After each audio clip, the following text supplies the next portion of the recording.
முதல் வாசகம். இணைச்சட்ட நூலிலிருந்து வாசகம்.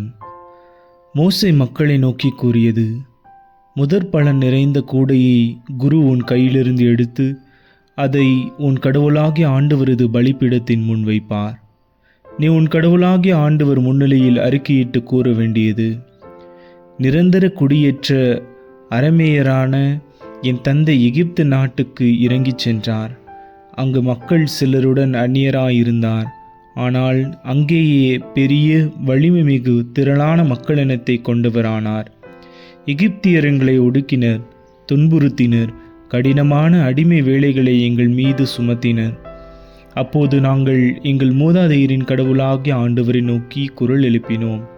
ஆண்டவர் எங்களது குரலை கேட்டார்.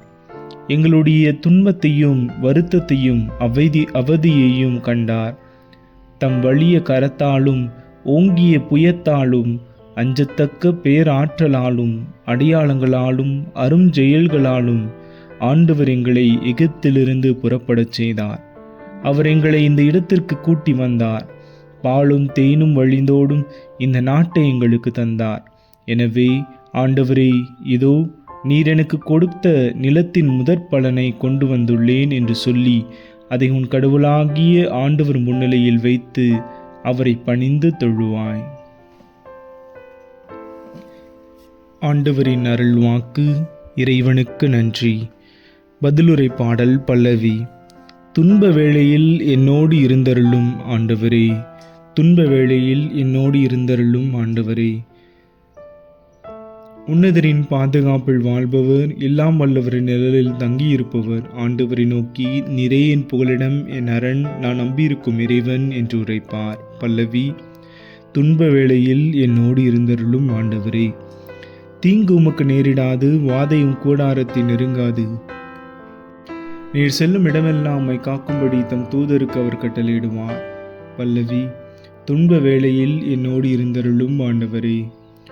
உம் கால் கல்லின் மேல் மோதாதபடி அவர்கள் தங்கள் கைகளில் உம்மை தாங்கிக் கொள்வர்.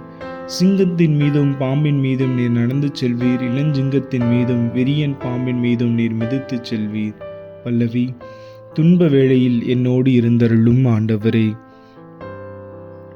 அவர்கள் என் மீது அன்பு கூர்ந்ததால் அவர்களை விடுவிப்பேன்.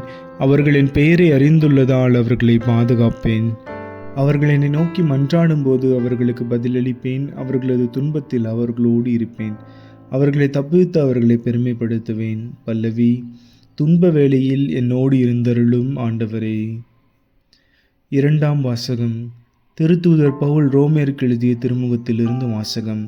சகோதர சகோதரிகளே, மறைநூலில் சொல்லியிருப்பது இதுவே: வார்த்தை உனக்கு மிக அருகில் உள்ளது, உன் வாயில் உன் இதயத்தில் உள்ளது. இதுவே நீங்கள் நம்பிக்கை கொள்ள வேண்டும் என நாங்கள் பறைசாற்றும் செய்தியாகும். ஏனெனில் இயேசு ஆண்டவர் என வாயார அறிக்கையிட்டு இறந்த அவரை கடவுள் உயிர்த்தெழச் செய்தார் என நீங்கள் உள்ளுர நம்பினால் மீட்பு பெறுவீர்கள். இவ்வாறு உள்ளுர நம்புவோர் கடவுளுக்கு ஏற்புடையவர் ஆவர். வாயார அறிக்கையிடுவோர் மீட்பு பெறுவர். ஏனெனில் அவர் மீது நம்பிக்கை கொண்டோர் வெட்கத்திற்கு உள்ளாக மாட்டார் என்பது மறைநூல் கூற்று. இதில் யூதர் என்றோ கிரேக்கர் என்றோ வேறுபாடில்லை. அனைவருக்கும் ஆண்டவர் ஒருவரே. அவரை நோக்கி மன்றாடும் யாவருக்கும் அவர் அளவற்ற நலன்களை பொழிகிறார். ஆண்டவரின் திருப்பெயரை அறிக்கையிட்டு மன்றாடுகிறவர் எவரும் மீட்பு பெறுவர் என்று எழுதியுள்ளது அல்லவா? ஆண்டவரின் அருள் வாக்கு. இறைவனுக்கு நன்றி. நற்செய்திக்கு முன் வாழ்த்தொலி. மனிதர் அப்பத்தினால் மட்டுமல்ல, மாறாக கடவுளின் வாய்ச்சொல் ஒவ்வொன்றாலும் வாழ்வர். நற்செய்தி வாசகம். லூக்கா எழுதிய தூய நற்செய்தியிலிருந்து வாசகம். அக்காலத்தில் இயேசு தூய ஆவியால் ஆட்கொள்ளப்பட்டு யோர்தான் ஆற்றை விட்டு திரும்பினார். பின்னர் அவர் அதே ஆவியால் பாலைநிலத்திற்கு அழைத்துச் செல்லப்பட்டார்.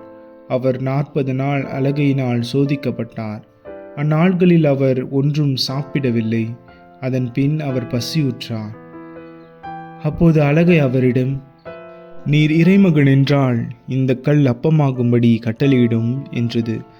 அதனிடம் இயேசு மறுமொழியாக: மனிதர் அப்பத்தினால் மட்டும் வாழ்வதில்லை என மறைநூலில் எழுதியுள்ளதே என்றார். பின்பு அலகை அவரை அழைத்துச் சென்று உலகத்தின் அரசுகள் அனைத்தையும் ஒரு நொடி பொழுதில் அவருக்கு காட்டி அவரிடம், இவற்றின் மேல் முழு அதிகாரத்தையும் இவற்றின் மேன்மையையும் உமக்கு கொடுப்பேன். இவை யாவும் என்னிடம் ஒப்படைக்கப்பட்டிருக்கின்றன. நான் விரும்பியவருக்கு இவற்றை கொடுப்பேன். நீர் என்னை வணங்கினால் அனைத்தும் உம்முடையவையாகும் என்றது.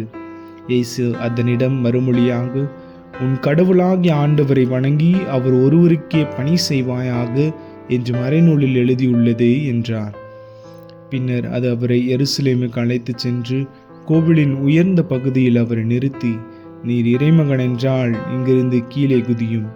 உம்மை பாதுகாக்கும்படி கடவுள் தம் தூதருக்கு உம்மை குறித்து கட்டளையிடுவார் என்றும் உமது கால் கல்லின் மேல் மோதாதபடி அவர்கள் தங்கள் கைகளால் உம்மை தாங்கிக் கொள்வார்கள் என்றும் மறைநூலில் எழுதியுள்ளது என்றது. இயேசு அதனிடம் மறுமொழியாக, உன் கடவுளாகிய ஆண்டவரை சோதிக்க வேண்டாம் என்றும் சொல்லியுள்ளதே என்றார். அழகை சோதனைகளை அனைத்தையும் முடித்த பின் ஏற்ற காலம் வரும் வரை அவரை விட்டு அகன்றது. ஆண்டவரின் அருள்வாக்கு. கிறிஸ்துவே உமக்கு புகழ்.